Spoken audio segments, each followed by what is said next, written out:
universidad y a Iván por la invitación. Yo quiero centrar básicamente la exposición en las complicaciones que hemos tenido en el manejo de este tipo de fracturas.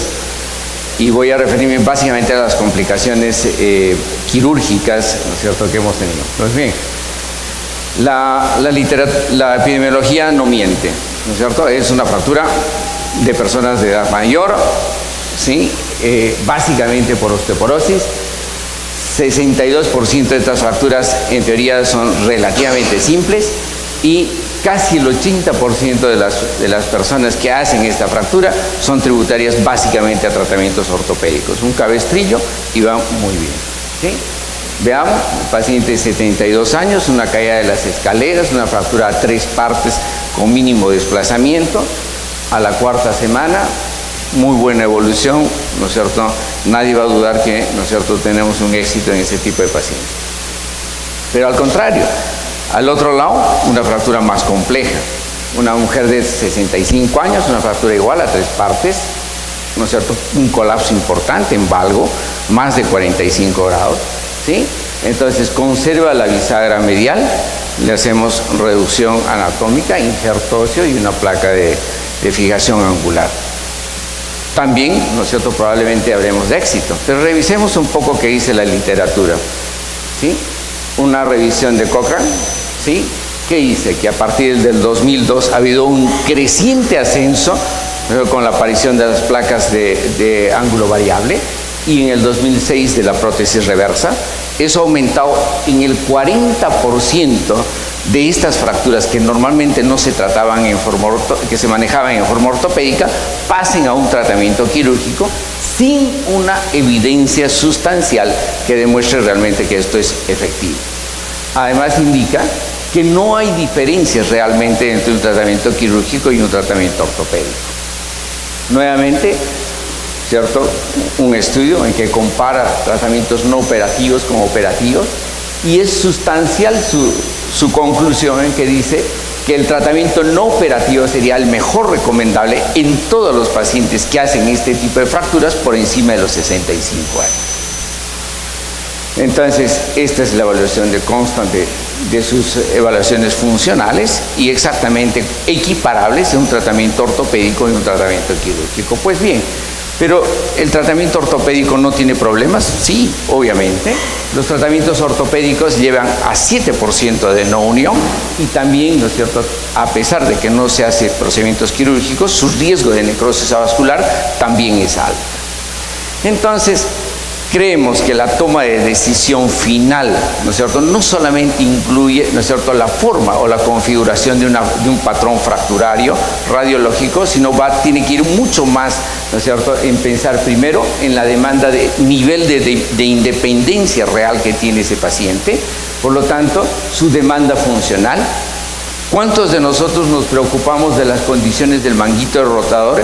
¿No es cierto? Y se demuestra, ¿no es cierto?, que por lo menos el 40% de estos pacientes que hacen fracturas del húmero proximal pueden tener compromiso de ese manguito de los rotadores. ¿Quiénes evalúan la sensibilidad de la cara lateral del hombro pensando en una lesión del nervio circunflejo? 35% de estos pacientes tienen daño al nervio circunflejo y eso puede ser la contraindicación más importante de pensar en una prótesis reversa. ¿Cuántos evaluamos la densidad mineral ósea simple? Ya demostró, ¿no es cierto?, que hay artículos, ¿no es cierto?, que publican que solamente una incidencia radiográfica frontal podemos tener una idea bastante, ¿no es cierto?, certera de la calidad ósea que tiene ese paciente. Y finalmente, obviamente, del patrón fracturario y de la clasificación. Dentro de todas las clasificaciones que han mostrado esta noche, creemos que la clasificación binaria sí es importante, nos ayuda bastante, pero más nos importa, ¿no es cierto?, esos criterios que habló sobre posibilidad de isquemia que puede tener, ¿no es cierto?, esa cabeza humeral. Y Hertel dijo además, ¿no es cierto?, se hacía 12 preguntas importantes para tomar decisiones, no solamente en relación al patrón, a la longitud que tenía el espacio medial, al desplazamiento que podía tener de la diáfisis femoral o de las tuberosidades, si estaba luxada o no, si había trazos articulares o no. Entonces, son datos importantes que siempre hay que tenerlos en cuenta. ¿Por qué? Porque la literatura lo menciona, siempre hay dificultad en decidir un tratamiento quirúrgico porque los resultados funcionales pueden ser inciertos, ¿sí? Entonces, esta publicación les invito a revisarla. Yo creo que da ¿no es cierto?, unos principios fundamentales cuando uno opta obviamente por tratamientos quirúrgicos, como que la tasa de reoperaciones cuando uno hace ¿no es cierto?, procedimientos quirúrgicos puede llegar al 25%, y de esta tasa de reoperaciones más del 80% son errores técnicos quirúrgicos que comete el cirujano. Entonces, principios importantes como saber cuánto de isquemia de riesgo de isquemia tiene esa cabeza, o preocuparnos fundamentalmente por lograr una adecuada reducción, sobre todo controlar, ¿no es cierto?, ese soporte medial, y técnicamente, ¿no es cierto?, colocar tornillos en el cárcar, aumentaciones, injertos, etc. Veamos, ¿no es cierto?, nuestras complicaciones, ¿sí? Esta es una paciente de 68 años, una caída casual en su domicilio, un desplazamiento en varo, una fractura a 2 partes, aparentemente, ¿no es cierto?, sencilla. Hay compromiso del lado medial, como están viendo. Nos interesó corregir la posición en varo, ¿sí? Entonces, pero no teníamos un control adecuado intraoperatorio y ojo, ¿sí? Entonces, a las 2 semanas continúa con el dolor. ¿Y qué tenemos? Un tornillo migrado, ¿no es cierto?, fuera de la cabeza, ¿sí? Entonces, cuando revisamos la literatura en relación a las complicaciones, los tornillos, la migración de los tornillos, 9,5%. Y depende, ¿no es cierto?, de un montón de factores, fundamentalmente de la edad, de la calidad ósea, del incremento que puede tener esa deformación en varo, ¿sí? Entonces, de la calidad de la reducción.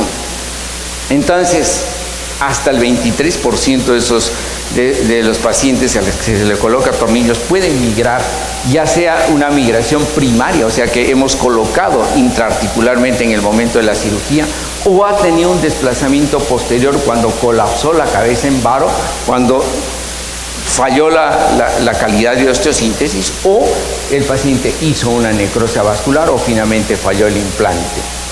Entonces hay que tratar de corregirlo utilizando tornillos adecuados y sobre todo una visualización intraoperatoria adecuada, por lo menos teniendo, ¿no es cierto?, una posición adecuada del paciente que permita un control en el arco en C en forma adecuada. El segundo problema, los colapsos en varo. Este es otro paciente nuestro, 82 años, una fractura aparentemente en 2 partes, gran combinación medial. Logramos corregir aparentemente bien, ¿no es cierto?, en el intraoperatorio, y a los meses un colapso, un desplazamiento importante, ¿no es cierto?, y una falla completa de la osteosíntesis, ¿sí? Entonces, es responsable de impeachment subacromial. Es importante la restitución de la columna medial que no se logró en este momento, y la colocación de ese tornillo. Entonces, básicamente es una falla técnica nuestra, entonces, que lleva al problema. Entonces, ya artículos como este involucran que hay que hacer una meticulosa restitución del cálcar medial, que hay que lograr una fijación adecuada del ángulo inferomedial, hay que suturar el manguito de los rotadores a la placa, y cuando es posible siempre hay que utilizar soportes estructurales, ya sea con injerto o cemento, para garantizar, ¿no es cierto?, esos problemas. Tercer problema, impeachment subacromial. Este es otro paciente nuestro, 77 años, fractura a 2 partes, con minución metafisiaria medial. Vamos a la reducción cruenta, fijación interna, injerto óseo, una placa, ¿no es cierto?, buscando el mejor perfil, pero nos queda la placa alta y mala posición, y obviamente va a generar un impeachment, ¿no es cierto?, subacromial importante, ¿sí?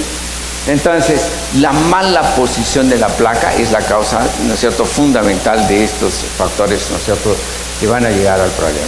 La necrosis avascular es una mujer de 62 años, una fractura a 4 partes, compromiso medial, desplazamiento en rotación y en varo, ¿sí?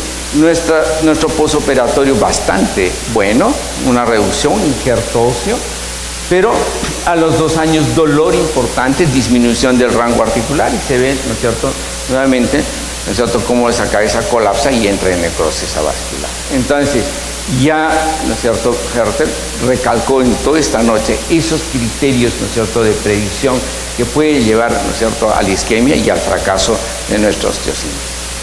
Entonces, creemos que estas fracturas de húmero, como dice, ¿no es cierto?, este artículo publicado por DIR, que estas fracturas, ¿no es cierto?, del húmero proximal se pueden manejar muy bien en forma no ortopédica, que las fracturas muy desplazadas a 3 a 4 partes, ¿no es cierto?, el tratamiento quirúrgico puede ser controversial y hay que tener en cuenta muchos otros factores importantes como comorbilidades, demanda funcional del paciente, ¿no es cierto?, el tipo de fractura, el grado de osteoporosis que tiene y obviamente la experiencia del cirujano.